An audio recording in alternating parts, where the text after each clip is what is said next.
Hi everybody, I'm Phil Fatik and welcome to the Millcreek Government Channel. It's Channel 9. Tell your friends to switch the dial and join us. Today it is Christine Tombaugh. She is the Executive Director of the Mercy Center for Women. I'll bet that's a name that's very familiar to you, and I'm also willing to bet that maybe not everybody knows what is the Mercy Center for Women. Chris, what is the Mercy Center? What do you do? And it's a huge reach, but first of all, what is it? Mercy Center for Women is a transitional housing facility for women that are with or without children that are homeless. It's long-term, so it's not an emergency shelter, and women come to Mercy Center for many reasons, whether it is drug and alcohol, poverty, definitely homelessness, a mental health situation, bad luck. They just find themselves homeless for whatever reason, and they know that they need to get their life back on track, and they come to Mercy Center. Do they find you or do you find them? In other words, do they go someplace else and then they say, gee, I think you'd be better suited at the Mercy Center for Women? So a safe net, for example. Actually, both. Okay. Women come just because they hear about us from someone else that went through the program. They come to us from a drug and alcohol facility, or they come from us from a domestic violence facility. Even a pastor of a church, actually from the Office of Children and Youth. They might have a client that they know needs to get their life back in order, and so then they'll call Mercy Center for Women. And I think you initially, when your response is, what is it, that would be your mission statement too, in a sense? Right. Empowering women to become all that they can be, with dignity and respect. Is there an age limit that's placed at either end? The age limit is for a woman 19 and older, and the end is usually around 60.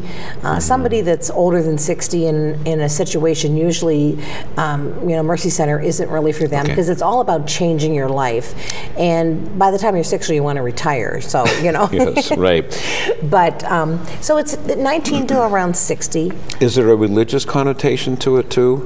Mercy Center for Women was founded by the Sisters of Mercy. We're not necessarily a Catholic organization, but we're a spiritual organization, and just value ethical and spiritual values.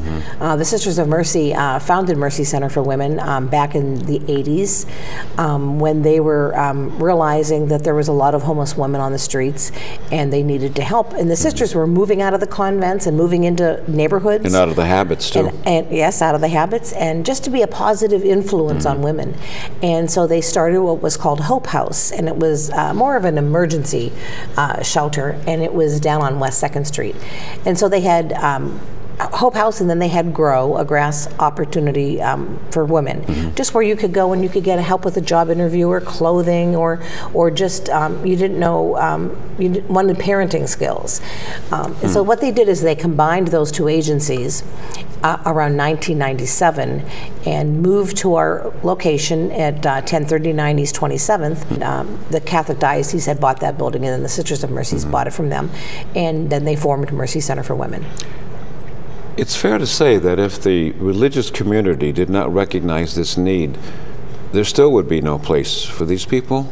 I mean, would private or would government agencies have stepped in? Well, they could have. I mean, but if you look at the history in the city, most of any of the facilities are started by either one of the orders of sisters, or if they weren't started by them, one of the sisters was involved with them.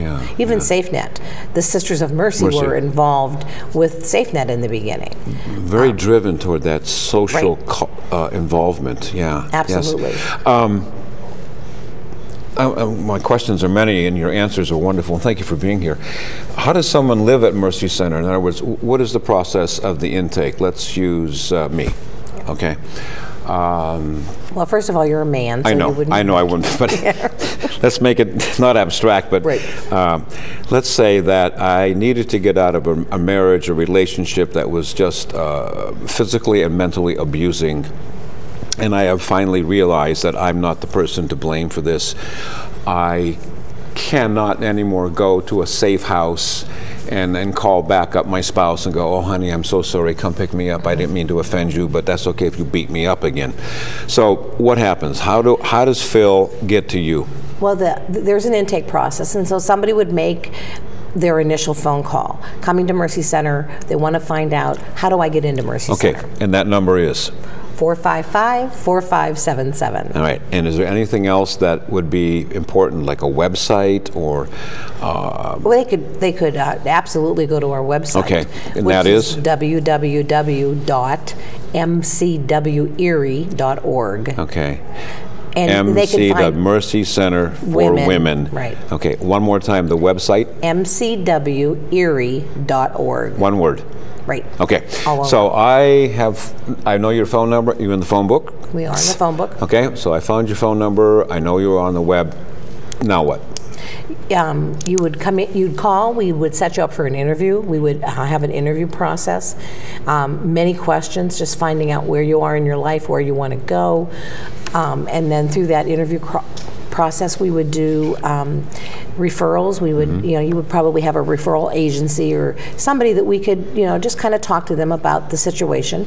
And from there, they would have a second interview after we realize and they realize. We want the person to understand that when they come to Mercy Center, it's not like just coming to a bed and breakfast. Okay. When you're at Mercy Center, there's a program that you have to follow.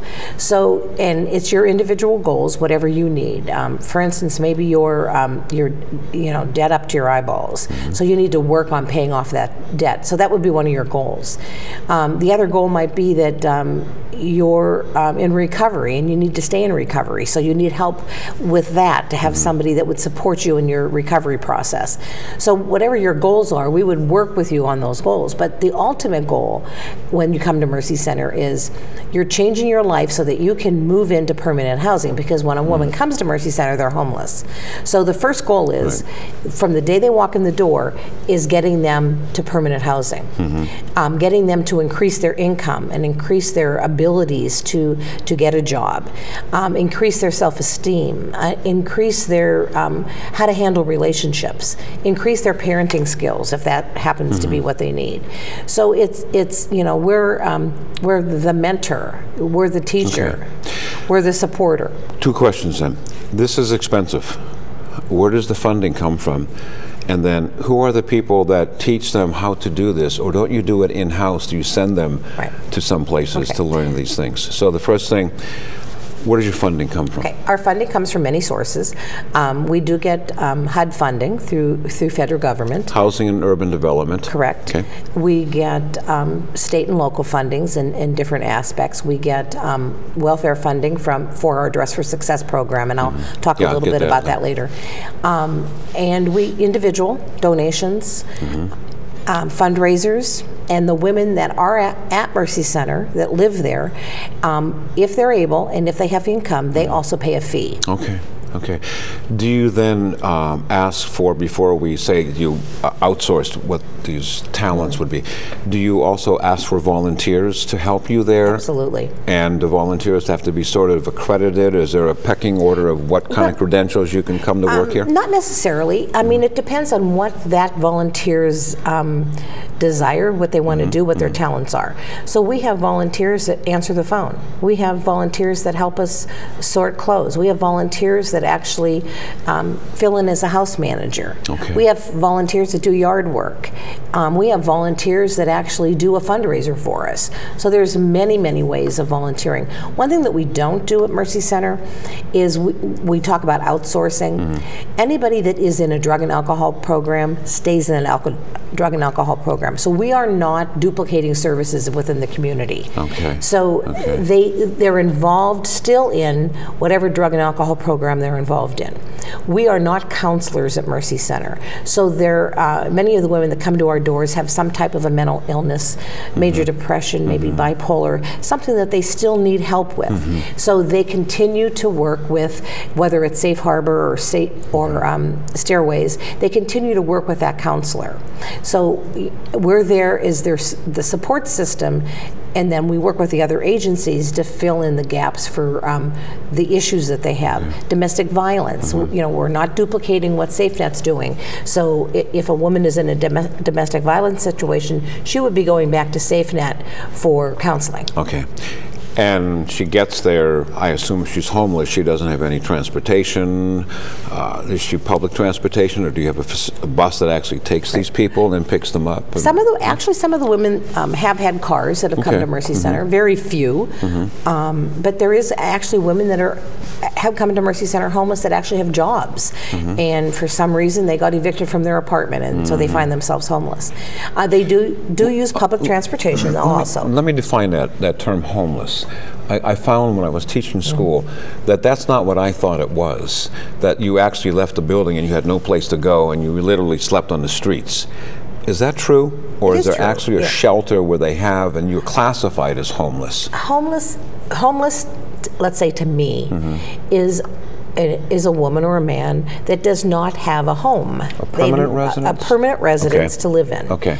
So they could be living in their car, they could have moved in with a friend, but that friend might be on subsidized housing and they really can't stay there. So they don't have a home, they don't have a place, they don't have an address to call their own, and they become homeless.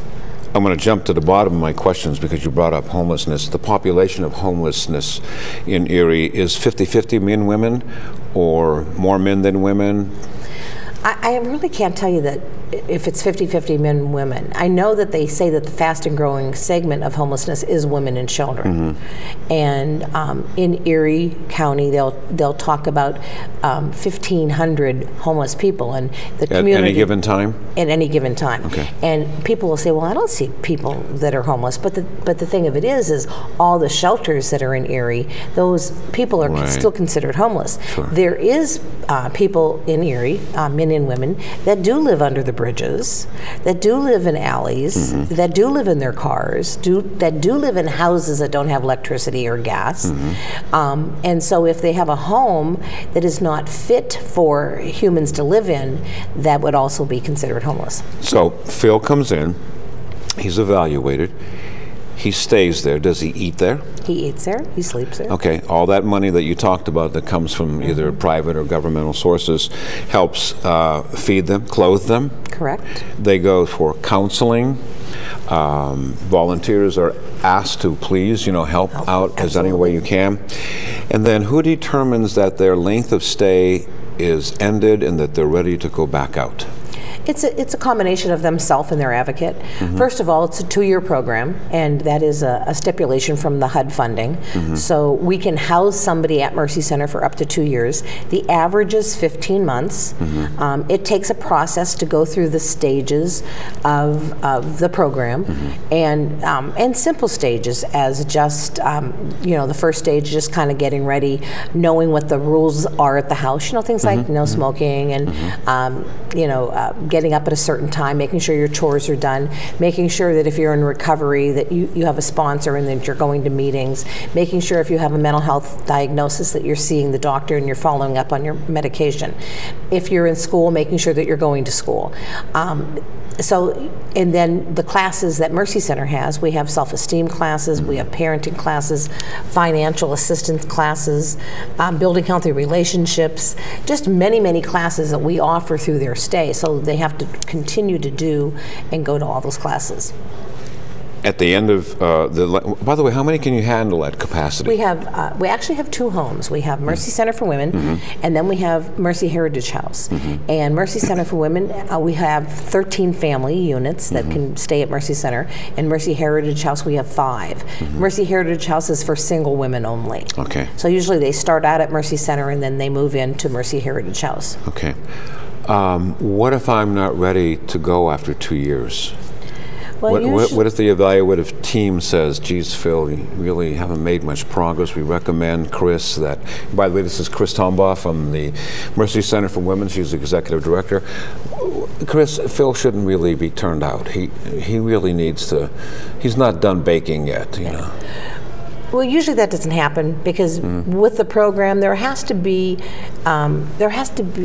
be moving up the program. So if somebody is to the point where they're just not making it and doing it, then we would be working with the other maybe organizations that they're working with, the other agencies, and we would find them some type of another housing. So we never really find that somebody is up.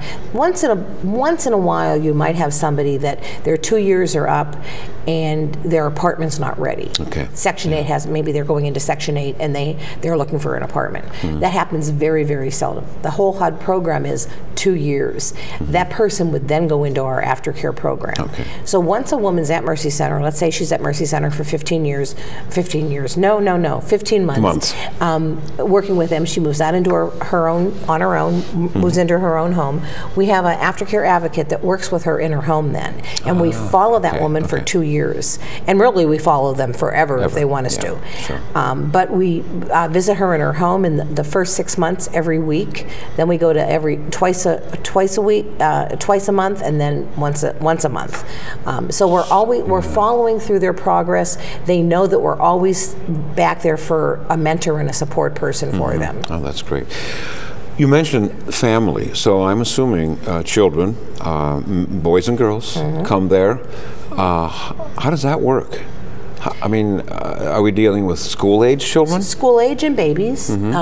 We take boys 11 and younger, and girls all the way up to the 18 with their moms. Okay. Actually, it works very well. I mean, right now we have 13 children at Mercy Center. We have 13 women and 13 children.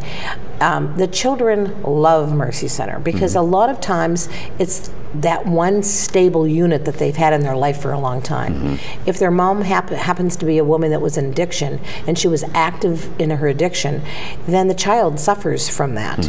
So when she comes to Mercy Center, she sees structure, or the child, girl or boy, sees structure, sees the love that is there, just unconditional love. And we have a child advocate that works with the children, and they love it. I mean, just, they have a playroom, and they have other friends that's right there in the house with them, and it's a real growing experience for the children. What is your challenge? What for the Mercy Center for Women? What are the challenges that you face? Is it always money?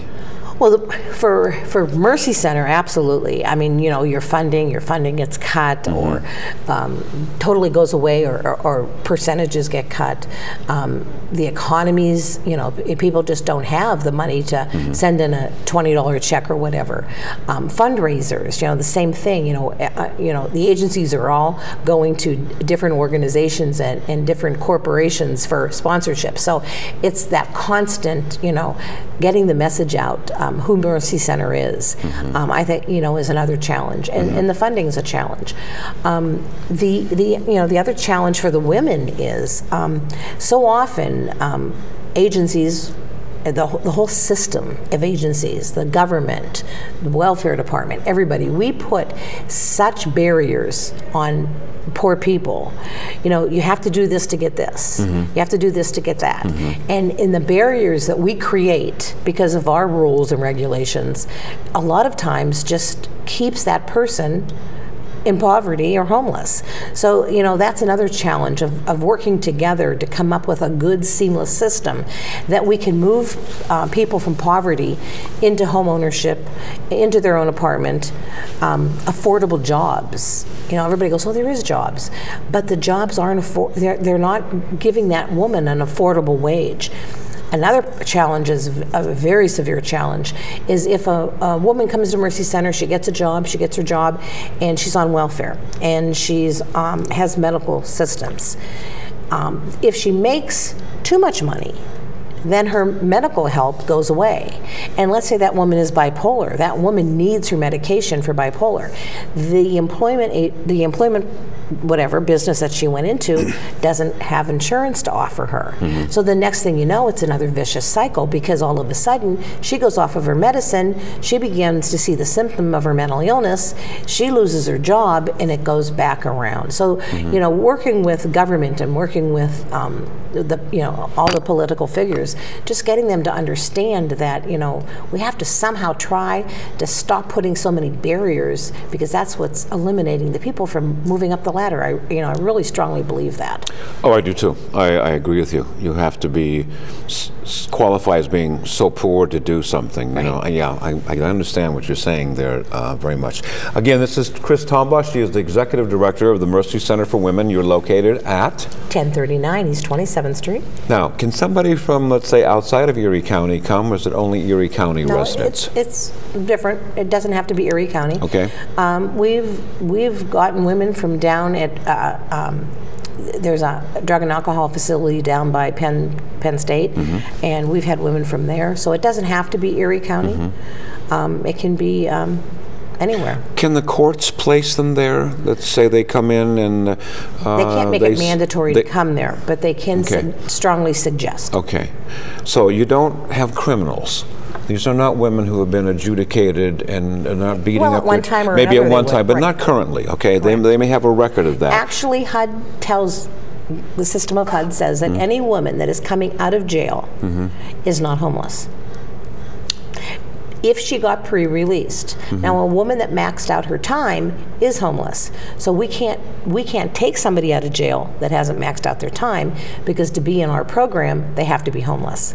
So they would have to go to a homeless emergency shelter before they would come to Mercy Center. Is that like a catch-22? Yeah, it sure is. It sure is. That's because this facility is here, and we have about 4 minutes left or so. Are you seeing more people take advantage of what you have, or is it just that it's on the rise, period? People know who you are, and they're not embarrassed anymore to say, I need a hand up. Or there's so many people, because of the societal changes going on here, that you can't handle the load. Well, it's both. It is definitely both.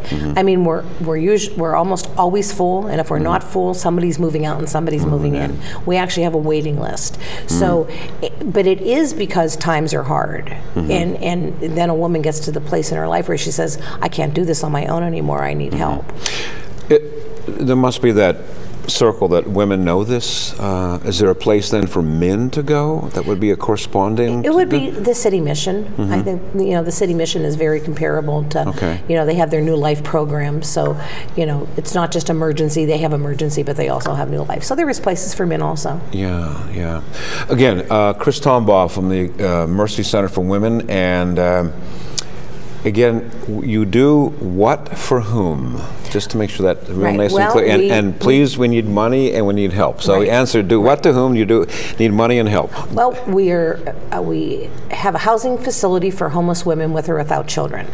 We offer classes to women in the community, also our self-esteem classes, and all the classes that we offer. Dress for Success? Are all open to women in the community. Okay. We have our Dress for Success program, and that is for women that are on welfare or food stamps. And if they're looking for a job, have a job, or going to school, and they need clothes, professional, beautiful clothes, we suit them in those clothes so they're ready for that job interview. And not only is it it's more than just the clothes, it's helping them with all the tips that they need to get that job. We actually have a little career center that they can come in and do their resume, get their typing skills improved. We're just many things to help women, and if you don't think we do it, call us and find out, and I'm sure we do. And the number again is? 455-4577. And can people walk by and stop in and say, Chris, I'd like to volunteer? Absolutely. And you're located at? 1039 East 27th, and check out the web. Which is? www.mcwerie.org. MCW Erie, one word. Erie.org. And then you can also go to Dress for Success /Erie, and that's our Dress for Success website. Cool. Or actually the web, .org. Thanks for doing the good job. Thank you. Thank you so much for having me. People that can't quite make it on their own with a little bit of help. Thank you. Thanks, and the Chris. community's wonderful. Yeah, that's great. Thanks for joining us today. Again, Chris Tombaugh from the Mercy Center for Women. If you can help out or know somebody that can help out, or you have some donations you'd like to make, those numbers and those websites have been on the screen. Thanks again for joining us. I'm Phil Fatika. Take care until next time.